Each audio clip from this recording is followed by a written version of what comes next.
Il avait prévenu, il l'a fait.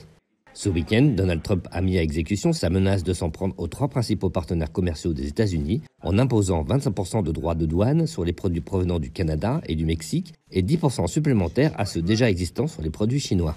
Ne nous réjouissons pas trop vite en Europe car nous sommes les prochains sur la liste. Une guerre commerciale est donc lancée. Mais pourquoi Donald Trump engage-t-il cette guerre? Est-ce vraiment une bonne idée pour l'économie américaine? Et comment réagir face à ces attaques? Donald Trump l'a répété à maintes reprises. During every single day of the Trump administration, I will very simply put America first. C'est America First. Et avec un déficit commercial de près de 900 milliards de dollars en 2024, ce sont surtout les États-Unis qui achètent les produits des autres. Alors, pourquoi ne pas mettre un petit coup de pression économique à ses partenaires pour les pousser à s'asseoir à la table des négociations?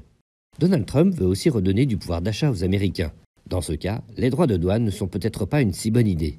En augmentant les droits de douane, les produits venus du Mexique, du Canada, de la Chine et bientôt de l'Europe seront plus chers pour les consommateurs américains. Ces derniers risquent donc de voir leur pouvoir d'achat diminuer, du moins dans un premier temps. L'idée est en effet de doper le Made in USA pour relancer la production locale. Mais le pays ne pourra pas s'y mettre du jour au lendemain et proposer à des prix compétitifs toutes les marchandises initialement importées. Reste que nous ne sommes pas tous égaux face aux coups de pression. If President Trump wants to usher in a new golden age for the United States, the better path is to partner with Canada, not to punish us. Canada will be responding to the U.S. trade action with 25% tariffs against $155 billion worth of American goods. Outre ces taxes supplémentaires, le Canada a annoncé qu'il allait contester devant l'OMC, l'Organisation mondiale du commerce, les nouveaux droits de douane imposés par le président américain. Des menaces de représailles qui ont fait mouche. Donald Trump a aussitôt fait savoir qu'il suspendait pendant 1 mois la hausse des droits de douane visant le Canada. Même scénario avec la présidente du Mexique, Claudia Sheinbaum, qui a également décroché une pause d'1 mois.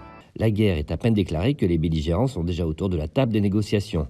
La Chine a annoncé de son côté, mardi 4 février, qu'elle souhaitait imposer de nouvelles taxes douanières sur les importations de charbon, de gaz naturel liquéfié et de pétrole américain. Elle a aussi, à l'instar du Canada, déposé plainte auprès de l'OMC. Elle a enfin décidé d'ouvrir une enquête contre le géant américain Google pour soupçon de violation de la loi anti-monopole. Bref, la Chine devrait rapidement rejoindre le Canada et le Mexique à la table des négociations. L'Europe, quant à elle, cherche encore la meilleure réponse à opposer à Donald Trump. Avec ses 27 États décisionnaires aux intérêts multiples et parfois opposés, elle risque de prendre beaucoup de temps pour se décider. Un délai de réflexion long, décidément pas du tout dans l'air du temps.